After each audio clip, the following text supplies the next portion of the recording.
Welcome to the Deep Dive Books channel, where we hope you find something valuable every day. Today, let's conclude our interpretation of David Yeager's book, 10 to 25, The Science of Motivating Young People. After reading this book, I am increasingly convinced that state-run education is absurd. The educational system, from a macro perspective, is dominated by an enforcer mindset.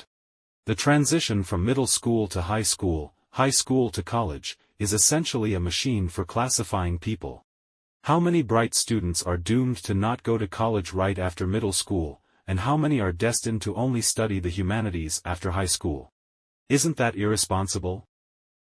Sometimes, the education system attempts reform, but it's always with a protector mindset, meaning, reduce the burden.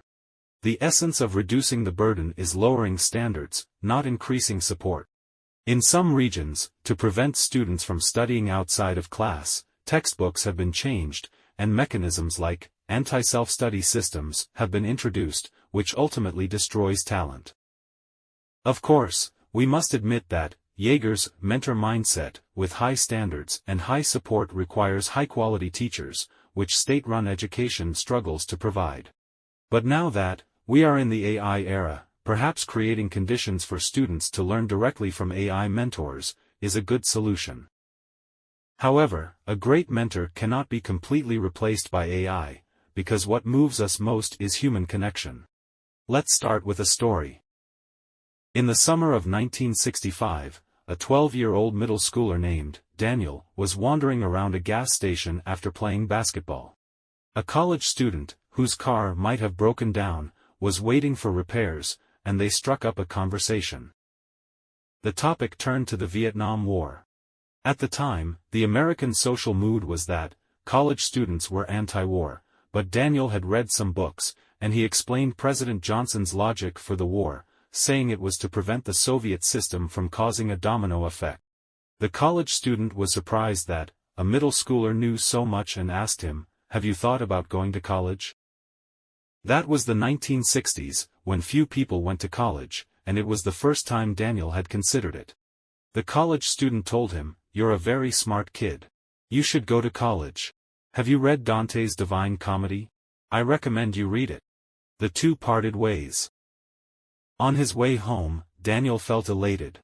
A stranger, a college student, had suggested that he go to college and even asked if he had read Dante. He felt valued and proud.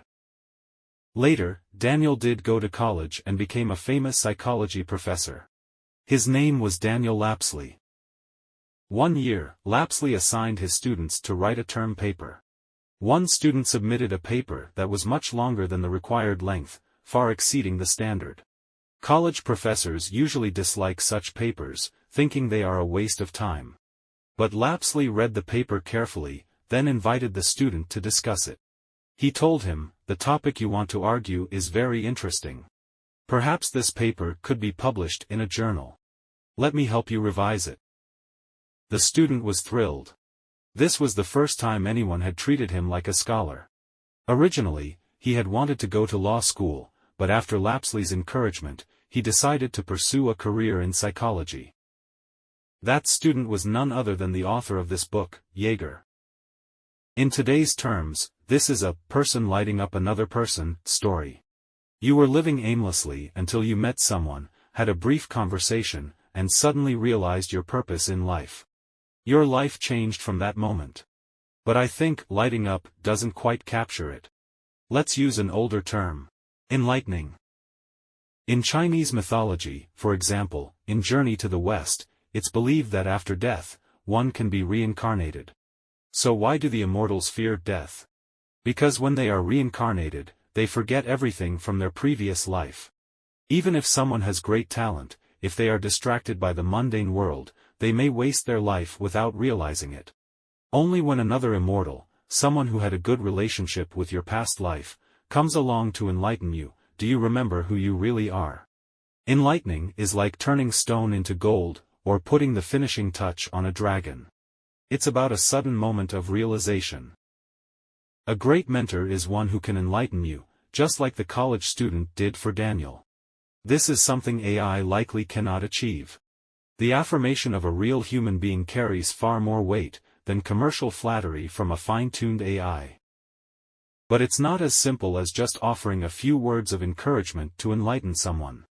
The essence of enlightenment is that it takes a short time to apply, but the effect lasts a long time, and the result is irreversible. To quote Li Bai, the immortal pats my head, granting me the gift of eternal life. The interventions in Yeager's book, such as how to cope with pressure, how to find purpose, and how to build a sense of belonging, are a bit like a form of enlightenment.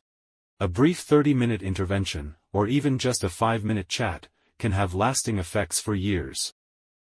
This includes the wise feedback we mentioned in the first lecture, where a simple phrase like, "I give you this feedback, because I have high standards and I know you can meet them," can encourage students to perform better, leading them to have fewer disciplinary issues in the following year and a higher chance of going to college after 6 years. Such a simple phrase can truly change someone's life. That's why we must be careful when we speak to young people. Words spoken casually may leave a lasting impact, either guiding them in the right direction or ruining their potential. However, there is a probability issue here. For enlightenment to work, the student must accept the reasoning immediately and take action, resulting in a snowball effect. But obviously, not everyone is receptive to your advice.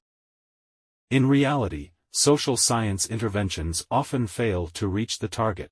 Perhaps they enter one ear and exit the other, or the effect is only felt on site, but fades once the person leaves. This phenomenon is called the therapist's problem. It's similar to psychological counseling.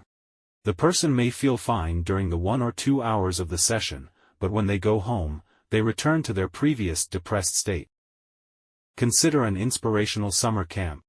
The kids leave feeling enthusiastic, but once back home, they fall back into their previous habits. Or a corporate team-building event where employees bond, but afterward, the internal conflicts continue. The fade-out effect refers to how social interventions often have short-term success but lose their impact over time. Of course, Yeager emphasizes that the interventions in his book do have long-term effects. However, now that you know about the fade-out effect, you should always be skeptical about any intervention methods that claim to provide lasting change. For example, some expensive private schools with programs in leadership, creativity, and debate may not be effective in producing true elite students. Some studies show that students from these greenhouse environments struggle in the real world when faced with challenges. We've mentioned before that some charter schools in the U.S. like KIPP, Knowledge is Power program, specifically help children from impoverished areas attend college. These schools indeed help kids get into college, but once there, they face major difficulties in graduating. Yeager's book reveals that only 16% of KIPP students graduate within 4 years, and even after 6 years, only 31% graduate. So, how do we intervene to achieve long-term results? Here's a complex path and a simple method. Let's first talk about the path. There's a math professor at the University of Texas at Austin named Uri Treisman, who has an incredible ability to teach high-level calculus to black students. Not just to pass exams, but to master it at a high level.